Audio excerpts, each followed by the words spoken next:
WBCS prelims পরীক্ষায় objective English যারা প্রতি বছরে ছেড়ে আসো অথবা আন্দাজে ঠিক করো, তাদের জন্য এই অবজেক্টিভ ইংলিশের ইবুকটি খুবই গুরুত্বপূর্ণ। কারণ অবজেক্টিভ ইংলিশের এই ইবুকের মধ্যে যে 1000 এমসিকিউ দেওয়া আছে, সেটি যদি তোমরা সঠিকভাবে প্র্যাকটিস করে যাও, তাহলে ডব্লিউবিসিএস প্রিলিমস পরীক্ষায় 25-এর মধ্যে অনায়াসে তোমরা 17+ স্কোর করতে পারবে। ই বুকসটি একেবারে লেটেস্ট প্যাটার্নের উপরে তৈরি করা হয়েছে, রিসেন্টলি আপডেট করা আছে, এবং এখানে 1000 এমসিকিউ 40টা সেটের মাধ্যমে কমপ্লিট করা আছে। এই ইবুকে মোট পেজের সংখ্যা 90টি। যারা ডব্লিউবিসিএস প্রিলিমসের পরীক্ষা আরও বেটারভাবে করতে চাইছো এবং ইংলিশটাকে সঠিকভাবে প্রস্তুতি নিতে চাইছো, তারা আমাদের এই ইবুকটি সংগ্রহ করতে পারো। ভিডিও ডেসক্রিপশনে পেমেন্ট লিঙ্ক দেওয়া আছে, সেখান থেকে পেমেন্ট করে আমাদের এই ইবুকটি নিজেদের কাছে রেখে দাও প্রিপারেশনের জন্য। এবং আজকের ক্লাসটি আমাদের এই অবজেক্টিভ ইংলিশের ইবুক থেকে করানো হয়েছে। চলো আজকের ক্লাসটি আমরা সম্পূর্ণভাবে দেখে নিই। নমস্কার বন্ধুরা, এমএইচ এডুকেশন ল্যাবে আপনাদের সকলকে স্বাগত জানাচ্ছি। আগত ডাব্লিউবিসিএস পরীক্ষার কথা মাথায় রেখে এমএইচ এডুকেশন ল্যাব যে ইংলিশের মক টেস্টের একটি সিরিজ শুরু করেছে, আজকে সেই মক টেস্টেরই আমি আপনাদের দ্বিতীয় ক্লাসটি দেব। এর আগে আমি আপনাদের সেই ইংলিশের মক টেস্ট সিরিজের প্রথম ক্লাসটি অলরেডি দিয়ে দিয়েছি। তো আজকে এই মক টেস্ট 2তে আমি আরও 25টি ইংলিশ আলোচনা করব এবং উইথ অ্যান্সার, যেটা আপনাদের জন্য খুবই গুরুত্বপূর্ণ। তো চলুন বন্ধুরা শুরু করি আমরা আজকের এই মক টেস্ট 2 এর ক্লাসটি।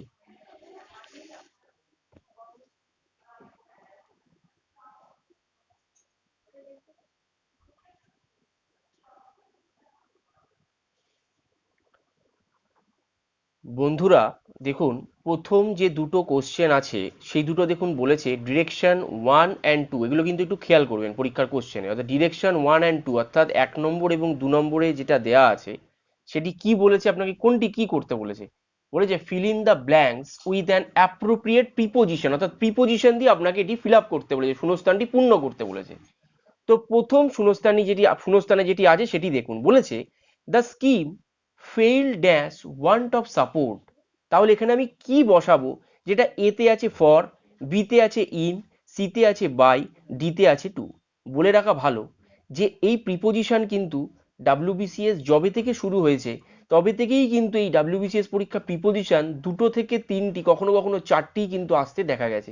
সুতরাং প্রিপোজিশন একটা খুব ইম্পর্টেন্ট পার্ট এই ডাব্লিউবিসিএস প্রিলিমিনারির জন্য।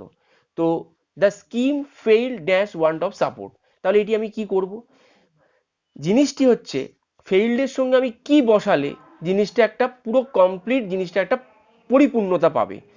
জিনিসটা হচ্ছে এই পরিকল্পনাটি, স্কিম মানে কোনো একটা পরিকল্পনা, এই পরিকল্পনাটি বা এই স্কিমটি ফেইল্ড হয়েছিল, মানে ফেইল্ড, তাহলে ফেইল্ডের সঙ্গে আমরা সবসময় বসাবো ফর, অর্থাৎ ফেইল্ড ফর মানে ব্যর্থ হওয়া। মনে রাখবেন, ফেইল্ড ফর মানে ব্যর্থ হওয়া। তাহলে the scheme failed for want of support, অর্থাৎ এই পরিকল্পনাটি ব্যর্থ হলো সমর্থনের অভাবে। বোঝা গেল? তাহলে জিনিসটা পুরো কমপ্লিট হলো। তাহলে কি হলো জিনিসটা, দ্য স্কিম, এখানে ইনও হবে না, বাইও হবে না, টুও হবে না, ফেইল্ড ফর মানি হচ্ছে ব্যর্থ হওয়া। তাহলে এই স্কিমটি ব্যর্থ হয়েছিল কি না, সমর্থনের অভাবে। বোঝা গেল কি বললাম? 2 নম্বরটিতে আসুন, বলেছে mobiles are now cheap enough to be accessible dash common people. মনে রাখবেন অ্যাক্সেসিবলের পরে সবসময় টু প্রিপোজিশন বসে, অর্থাৎ এখানে সি হবে রাইট আনসার, এখানে ফরও হবে না, উইথও হবে না, অফও হবে না। মনে রাখবেন অ্যাক্সেসিবলের পরে সবসময় টু প্রিপোজিশন বসে, অর্থাৎ জিনিসটি যেটি দাঁড়ালো, মোবাইল এখন খুবই সস্তা বা সুলভে পাওয়া যাচ্ছে, যেটা সাধারণ মানুষের জন্য, যেটার খরচাটা মানুষ সহজেই বহন করতে পারছে। তাহলে mobile are now cheap enough to be accessible to common people. বোঝা গেল? পরবর্তী অংশটিতে আসুন।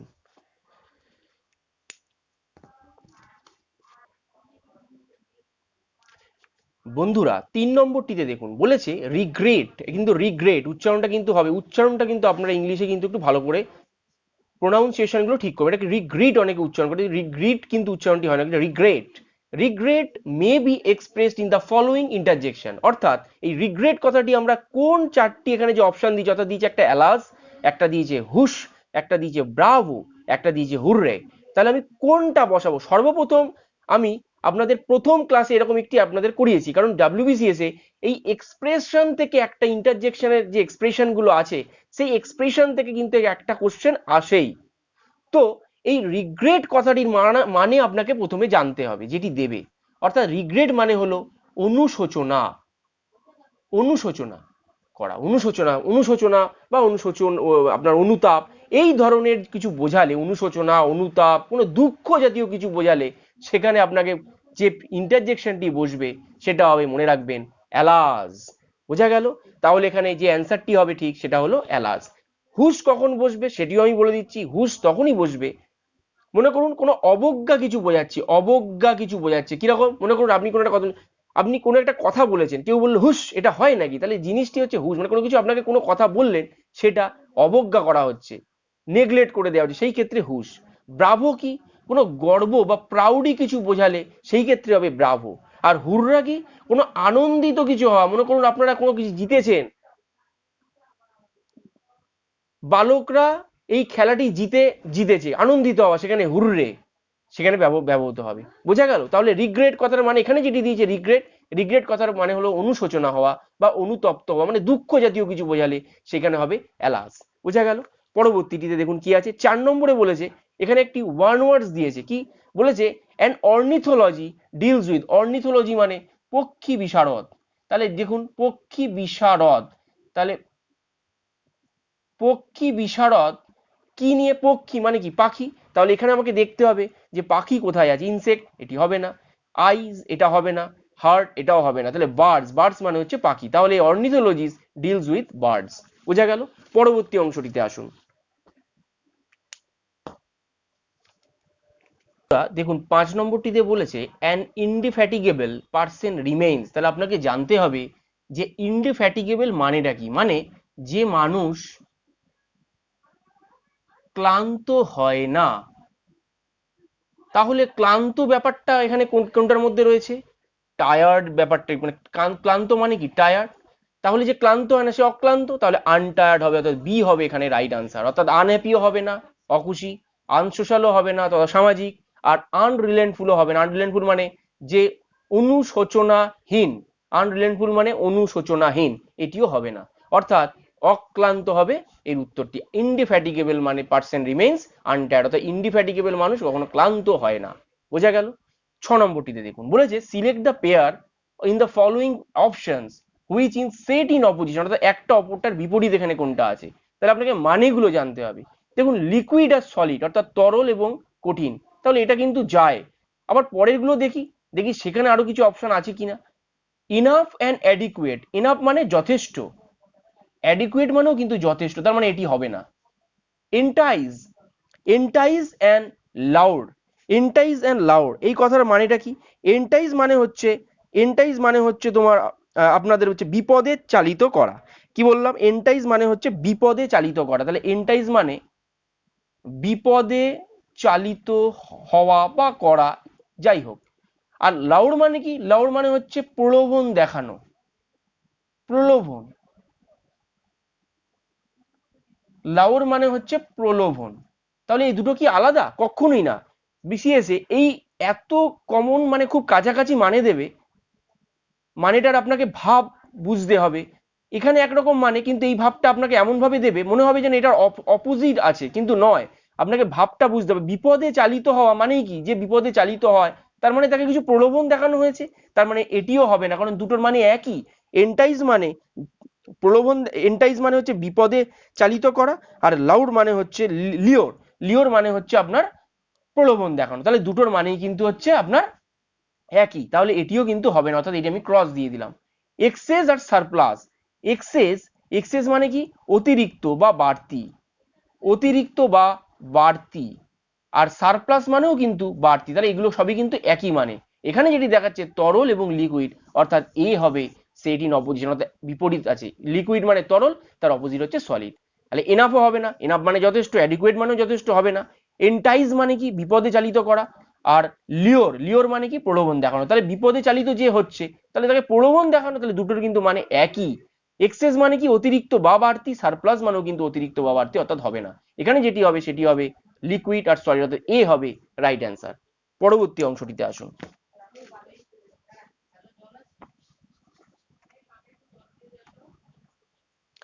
বন্ধুরা 7 নম্বরটিতে দেখুন বলেছে এ সলিলোকুই মিনস সলিলোকুই মানে কি?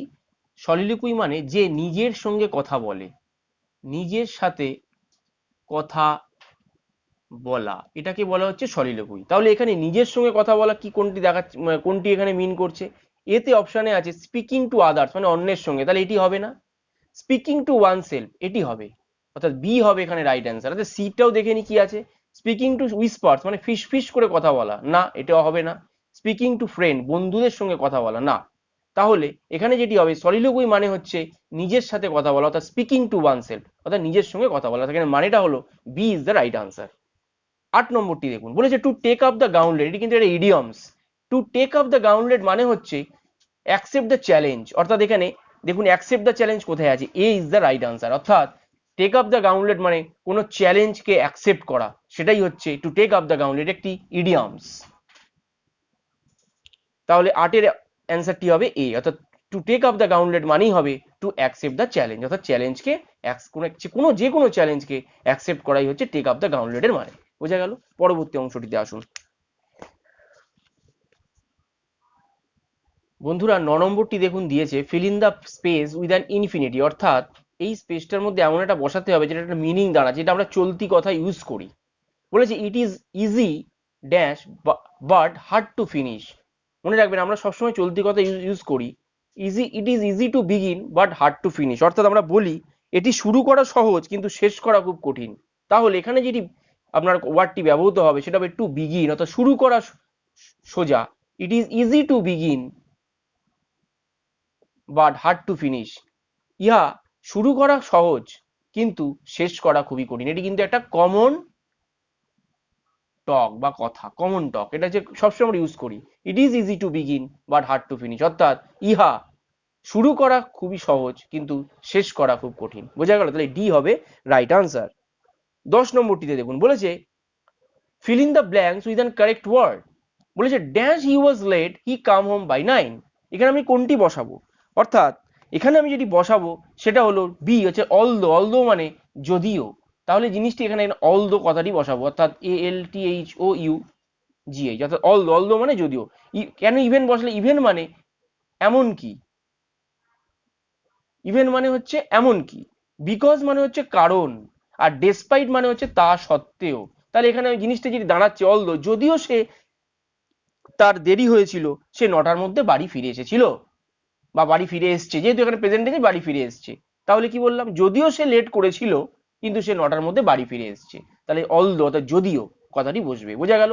ইভেন এখানে বসবে না, এমন কি কথাটি বসবে না, যে এমন কি সে লেট করেছে, সুতরাং এটি হবে না। বিকজ কারণ সে লেট করেছে কিন্তু সে 9টার মধ্যে বাড়ি ফিরে এসছে, এটাও যাচ্ছে না।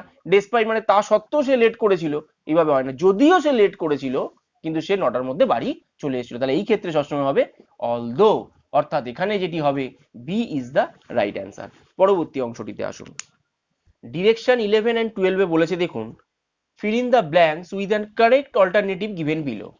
11 নম্বরটিতে বলেছে দেখুন and dash he is one who doubts the existence of God, or existence of God, sorry এটা existence of God হবে।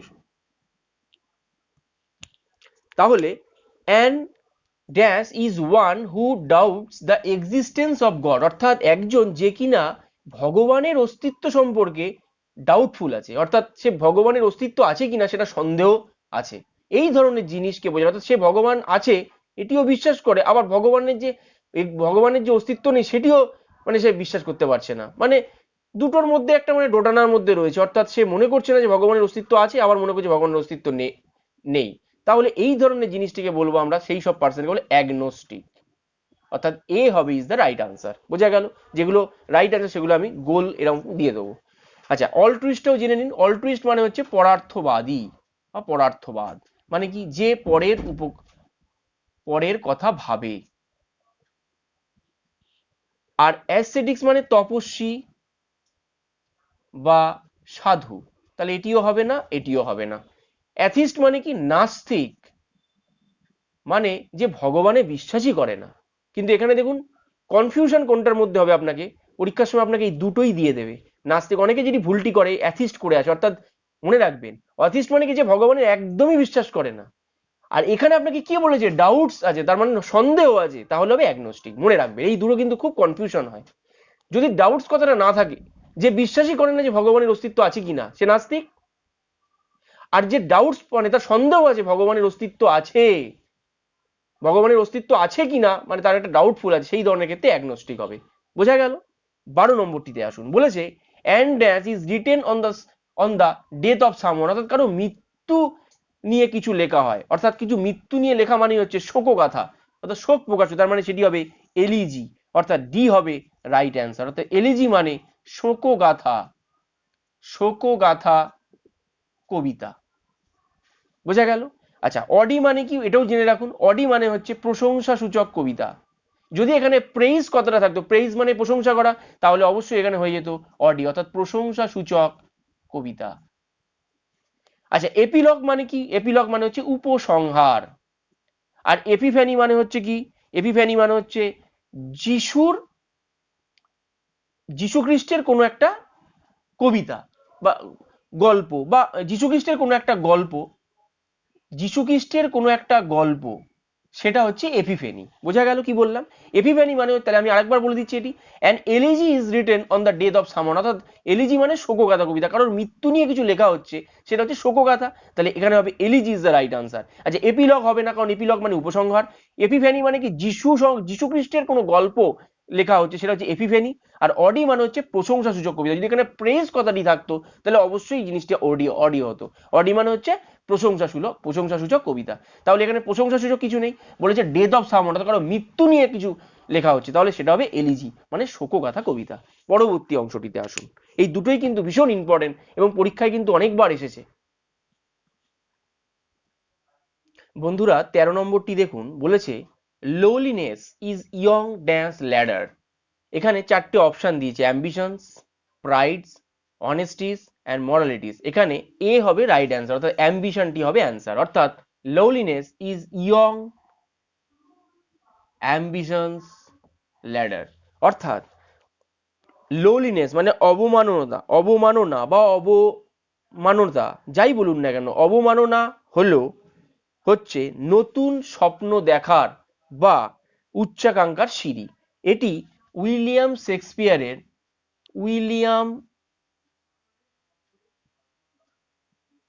উইলিয়াম শেক্সপিয়ারের শেক্সপিয়ারের একটি নাটকের, এটি একটি অংশের একটা ডায়লগ হচ্ছে লোলিনেস ইজ ইয়ং অ্যাম্বিশনস ল্যাডার। অর্থাৎ মনে রাখবেন যে ডাব্লিউবিসিএস পরীক্ষায় এইরকম যে কোনো একটা ইংলিশ কোনো রাইটারের একটা, যে কোনো একটা নাটক বলুন, কোনো প্রোজ বলুন, যাই হোক না কেন, ওইখান থেকে একটা লাইন আপনাকে কোনো একটা ডায়লগ কিন্তু তুলে প্রশ্ন দেয়। সেই জন্য আমি এটি কিন্তু রেখেছি। দেখুন, এটি কিন্তু খুব আসার চান্স খুব বেশি, কারণ এটি কিন্তু অনেকবার পরীক্ষায় এসেছিল। লোলিনেস ইজ ইয়ং অ্যাম্বিশনস ল্যাডার, অর্থাৎ অবমাননা বা অবমাননতা যাই হোক, অবমাননা হচ্ছে নতুন স্বপ্ন দেখার বা উচ্চাকাঙ্ক্ষার সিঁড়ি। বোঝা গেল? 14 নম্বরটি যেমন 14 আর 15 দুটোই কিন্তু দেখুন বলেছে অপোজিট মিনিং, অর্থাৎ অপোজিট ওয়ার্ড বসাতে বলেছে। তো বলুন 14 নম্বরটা দেখুন কি বলেছে, his point was lost amid the cacophony. তাহলে আপনাকে ক্যাকোফোনির মানে জানতে হবে। ক্যাকোফোনি মানে হচ্ছে কর্কশ শব্দ। ক্যাকোফোনি মানে হচ্ছে কর্কশ শব্দ। তাহলে জিনিসটি কি দাঁড়াচ্ছে, বলছে তার যে পয়েন্টটা সেটা এত কক্রোশ শব্দের মধ্যে হারিয়ে গেল। লস অ্যামিড মানে হারিয়ে যাওয়া, অর্থাৎ তার পয়েন্টটি এত কক্রোশ শব্দের মধ্যে হারিয়ে গেল।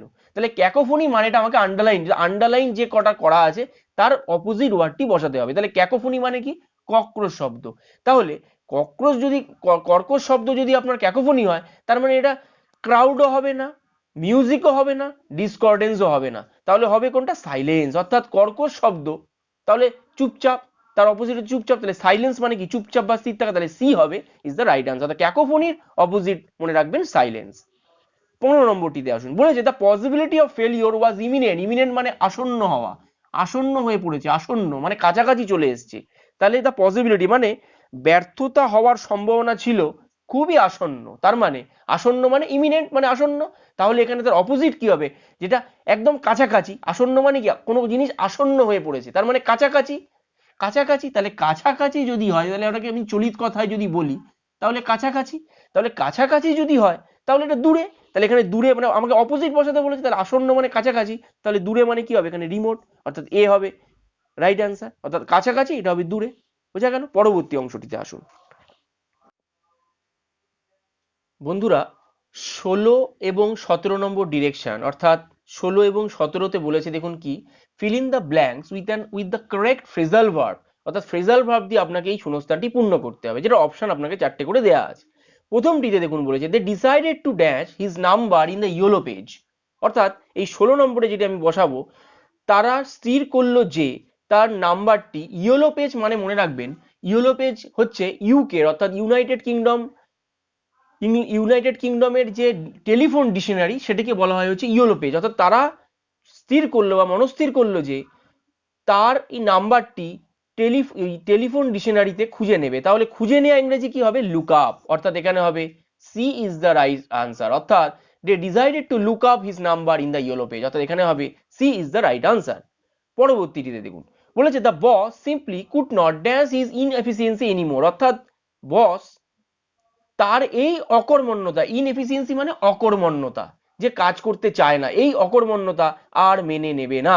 তাহলে এই মেনে নেওয়ার ব্যাপারটা হচ্ছে মানে টলারেট করা, টলারেট করা মানে কি, পুট আপ উইথ, অর্থাৎ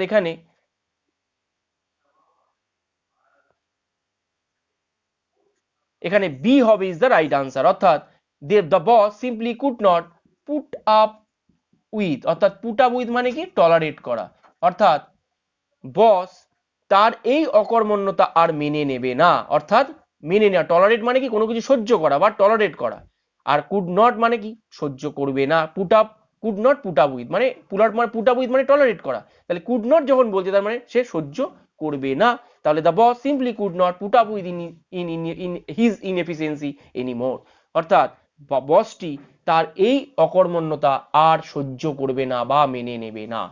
বোঝা গেল? পরবর্তী অংশটিতে আসুন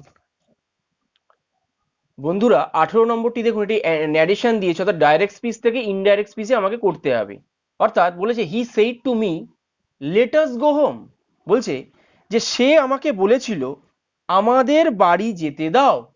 তাহলে এটাকে যখন আমি ইনডাইরেক্ট স্পিচে করব, তার মানে জিনিসটা দেখুন বোঝাচ্ছে, কথাটি আপনাকে ভাব বুঝতে হবে, এটি কি অর্ডার করছে না রিকোয়েস্ট বলছে, না আপনাকে কিছু বলছে না কিছু সাজেশন দিচ্ছে। বলছে সে আমাকে বলেছিল যে আমাদের বাড়ি যেতে দাও, তার মানে কি, তারা রিকোয়েস্ট করছে যে আমাদের বাড়ি যেতে দাও। তার মানে মনে রাখবেন এই ট্রিকি ওয়েগুলো সবসময় কিন্তু ডাব্লিউবিসিএস সাধারণত আসে কিরকম, এখানে যেহেতু রিকোয়েস্ট, অর্থাৎ কি রিকোয়েস্ট করছে, তার মানে এখানে আমরা যে 4টে অপশন দিয়েছি, এখানে দেখুন রিকোয়েস্ট কথাটি সেইটিকে বাদ রেখে বাকিগুলো দেখুন অর্ডার, তাহলে এটি হবে না, টোল্ড এটি হবে না, এগুলো কিন্তু ট্রিক্স, ছোট ছোট ট্রিক্স দেখে আপনি করে ফেলতে পারবেন এবং সেইগুলোই আপনাকে কিন্তু এই চাকরির পরীক্ষায় দেবে।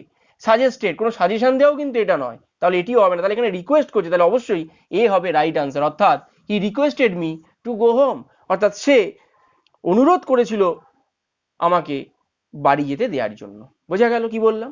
19 নম্বরটিতে আসুন, বলেছে pick out the correct meaning of the idioms bed of roses. Bed of roses মানে কি, মানে সহজ এবং আরামপ্রদ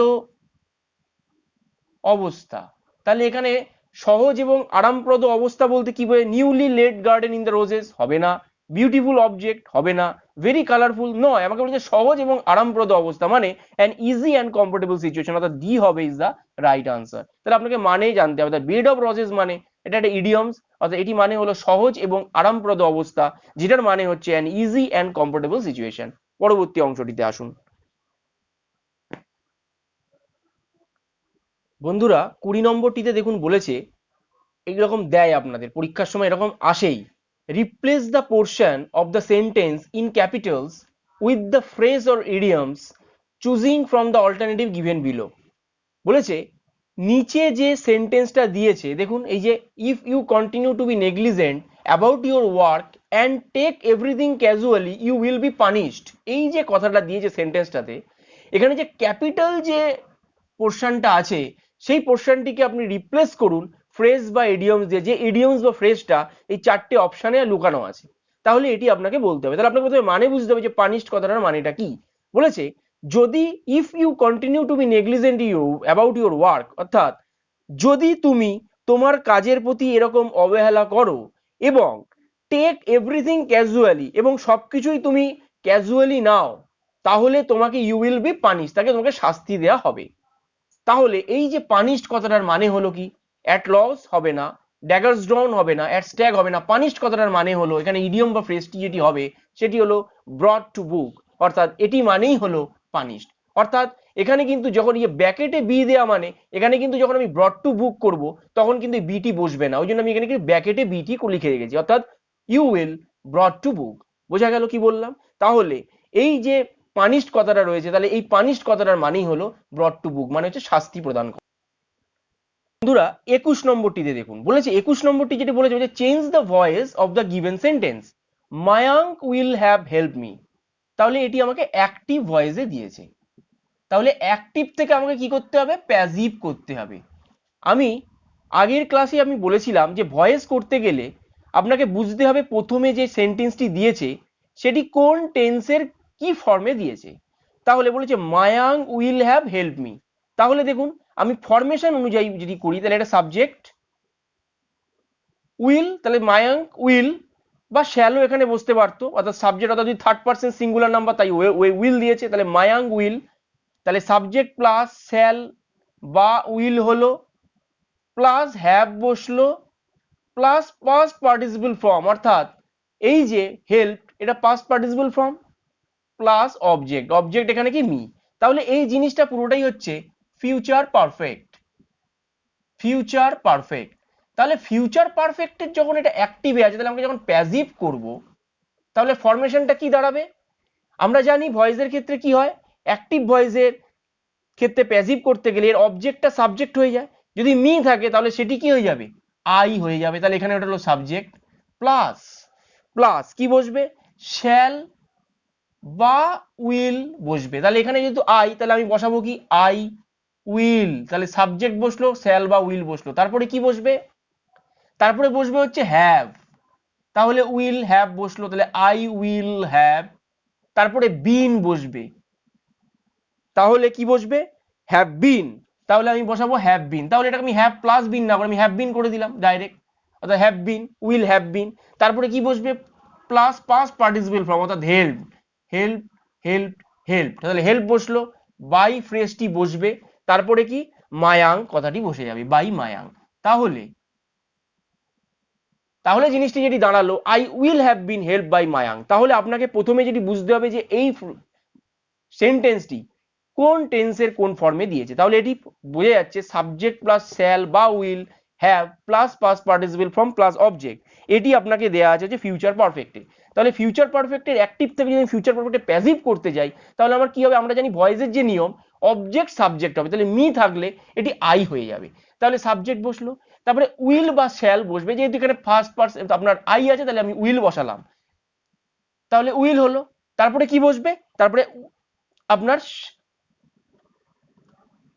হ্যাভ, অর্থাৎ উইল বা শ্যালের ক্ষেত্রে পরে আমাকে কি বসাতে হবে, হ্যাভ বিন বসবে, তাহলে দেখুন হ্যাভ বিন বসলো, অর্থাৎ সাবজেক্ট বসলো, তারপরে শ্যাল বা উইল বসলো, উইল বসালাম যেহেতু ফার্স্ট আপনার আই আছে, অর্থাৎ আমি আই উইল বসালাম, তারপরে কি হবে হ্যাভ বিন বসালাম, তাহলে আমি হ্যাভ বিন বসালাম, তারপরে কি পাস্ট পার্টিসিপল ফর্ম অর্থাৎ পিপি, অর্থাৎ হেল্প বাই মায়াং। তাহলে এখানে দেখুন ওটা কোথায় আছে, আই উড হবে না, আই উড হবে না, আই উইল হ্যাভ বিং এটা কখনোই হবে না, এটা কন্টিনিউয়াসের ক্ষেত্রে বিংটি হয়। আর ডি কি বলেছে, I will have been help by my aunt, অর্থাৎ এটি অবজেক্ট সাবজেক্ট হলো, তারপরে শ্যাল বা উইল আসলো, অর্থাৎ এখানে উইল এলো, তারপরে কি নিয়ম আছে, হ্যাভ বিন এলো এলো, তারপরে কি হলো পাস্ট পার্টিসিপল ফর্ম এলো, তারপরে বাই ফ্রেজটি বসলো, তারপরে মায়াং, অর্থাৎ সাবজেক্টটা অবজেক্টে চলে এলো। তাহলে জিনিসটি যেটি দাঁড়াবে সেটা হলো I will have been help by my aunt, অর্থাৎ ডি ইজ দা হবে রাইট অ্যান্সার। পরবর্তী অংশটিতে আসুন বন্ধুরা, 22 নম্বরটি দেখুন এবং 23 নম্বরটি, এই দুটোই কিন্তু খুব ট্রিকি ওয়ার্ড আপনাকে সিলেক্ট করে বসাতে হবে। দেখুন বলেছে select the appropriate ending to complete the sentence, অর্থাৎ বলেছে you'd better take an umbrella with you in case dash. এখানে দিয়েছে চারটে option, it rains, it rained, it may rain, it will rain. তাহলে মানেটা কি, বলছে যে এটা ভালো হবে তুমি তোমার সঙ্গে একটি ছাতা নিয়ে যাও যদি বৃষ্টি, in case it may rain, এখানে এই তো সম্ভাবনাময় কিছু বোঝাচ্ছে, অর্থাৎ ইট মে রেন হবে, অর্থাৎ সি হবে ইজ দ্য রাইট আনসার। দেখুন ইট রেইনস কেন হলো না, কারণ ইট রেইনস হচ্ছে মানে এখন বৃষ্টি হচ্ছে, প্রেজেন্ট টেন্সে দিয়েছে। ইট রেইন বৃষ্টি হয়েছিল বা বৃষ্টি আগে হয়েছে, তাহলে এটাও হবে না, এটাও হবে না। ইট উইল রেন মানে বৃষ্টি হবে, মানে এটা কোনো সম্ভাবনা বোঝাচ্ছে না, কিন্তু ইট হবে, তাই এটাও হবে না। কিন্তু আপনাকে বলছে যে ইউড বেটার টেক অ্যান আমব্রেলা, মানে এটা ভালো হবে যে তুমি তোমার সঙ্গে একটি ছাতা নিয়ে যাও, in case it may rain, অর্থাৎ এই সম্ভাবনাময় কিছু বোঝালে, সম্ভাবনাময় সম্ভাবনাময় বাক্য কিছু থাকলেই আপনারা সোজা সরাসরি ইট মে, মে কথার মানেই হচ্ছে হতে পারে, এই রকম জাতীয় জিনিস, অর্থাৎ সম্ভাবনাময় কিছু বোঝালেই আপনারা সরাসরি কোনো অপশনেই তাকাবেন না, মে যেখানে আছে সেখানে রাইটিং চিহ্ন মেরে দেবেন, এটাই কিন্তু ট্রিক্স। 23 নম্বরটিতে আসুন, বলেছে choose the correct answer of the following. বলেছে এতে দেওয়ালি করেসপন্ডস, অর্থাৎ নিয়ে আসে, করেসপন্ডস মানে নিয়ে আসে, অ্যালং ক্রিসমাস, অর্থাৎ দিওয়ালি, দিওয়ালি করেসপন্ডস অ্যালং ক্রিসমাসের সঙ্গে আসে, হবে না। দিওয়ালি করেসপন্ডস টু ক্রিসমাস, এটি ঠিক আছে। দেখি পরের দুটো অপশন দেখে নি। দিওয়ালি করেসপন্ডস উইথ ক্রিসমাস, অর্থাৎ দিওয়ালি করেসপন্ডস উইথ ক্রিসমাস মানে অর্থাৎ এই দুটোর মানে একই দাঁড়াচ্ছে, এ আর সি, তাহলে এই দুটো হবে না। অর্থাৎ দেওয়ালি ক্রিসমাসের মানে সঙ্গে আসে না, আবার দেওয়ালি করেসপন্ডস ফ্রম ক্রিসমাস থেকে দেওয়ালি আসে না, তাহলে কি দেওয়ালির পরে ক্রিসমাস আছে, অর্থাৎ Diwali, B is the right answer, অর্থাৎ দেওয়ালি করেসপন্ডস টু ক্রিসমাস, এটা হবে রাইট অ্যান্সার। বোঝা গেল? পরবর্তী অংশটিতে আসুন বন্ধুরা, 24 নম্বরটি দেখুন, বলেছে হাইক ইন অয়েল প্রাইস মে মার, মারের নিচে একটা আন্ডারলাইন করা আছে, in the future of the trade world, এটার নিয়ারেস্ট মিনিং করতে হবে, এটার নিয়ারেস্ট মিনিং করতে হবে, অর্থাৎ খুব কাছাকাছি মানে করতে হবে, তাহলে বা সিনোনিম আপনারা বলতে পারেন, হয়তো সিনোনিম দেয় না, এখন নিয়ারেস্ট ইন মিনিং কথাটি দেয়া থাকে। বলেছে হাইক ইন অয়েল প্রাইস মে মার মার the future of the trade world, অর্থাৎ তেলের দামটা এতটাই ঊর্ধ্বমুখী হয়ে যাচ্ছে যে ভবিষ্যৎ ব্যবসার ক্ষেত্রে, অর্থাৎ বিশ্বে ভবিষ্যতের ব্যবসার ক্ষেত্রে একটা মার মানে হচ্ছে ক্ষতি, মার মানে হচ্ছে ক্ষতি বা অনিষ্ট হতে পারে বা ক্ষতি হতে পারে। তাহলে এটার সাথে কোনটা যায়? মনে রাখবেন হার্নেস মানে হচ্ছে সাজানো গোছানো, হেল্প মানে সাহায্য করা, তাহলে ক্ষতি, এখানে সাহায্য করা কখনোই যাবে না, সাজানো গোছানো ব্যাপারটাও যাবে না। বেটার মানে উন্নতি, তার মানে এটাও হবে না। ওরসেন মানে হচ্ছে অনিষ্ট করা, ওরসেন মানে হচ্ছে অনিষ্ট, তাহলে অনিষ্ট মানেই ক্ষতি, তাহলে এখানে হবে D is the right answer, অর্থাৎ hike in oil price may worsen the future of the trade world. বোঝা গেল? 25 নম্বরটা দেখুন, বলেছে what is the verb form of circle, এটি এই ধরনের কোশ্চেন কিন্তু খুব আসে বিসিএস এ। সার্কেল কি? সার্কেল হচ্ছে একটা নাউন, তাহলে ভার্ব ফর্ম যখন এর আগে করব তখন দেখুন এই ইন সার্কেল, আনসার্কেল, বি সার্কেল সাধারণত হয় না, এর আগে যখনই আমি ইএন বসিয়ে দেবো, অর্থাৎ N circle is the right answer, অর্থাৎ এটি সার্কেলের সঙ্গে যখন ইএন আমি যুক্ত করব, অর্থাৎ সার্কেল তার সাথে আমি ইএন যুক্ত করলাম, হয়ে গেল এন সার্কেল, তাহলে এটি হলো নাউন ফর্ম, তার সাথে ইএন যুক্ত করে হয়ে গেল এটা ভার্ব ফর্ম, তাহলে D is the right answer, অর্থাৎ what is the verb form of circle, সরাসরি আপনারা করে দেবেন হচ্ছে এন সার্কেল। বোঝা গেল? বন্ধুরা, যদি ক্লাসটি ভালো লেগে থাকে অবশ্যই কমেন্ট বক্সে কমেন্ট করে জানাবেন, যদি কোনো অসুবিধা থাকে সেটিও জানাতে কিন্তু ভুলবেন না। Thank you for watching this video.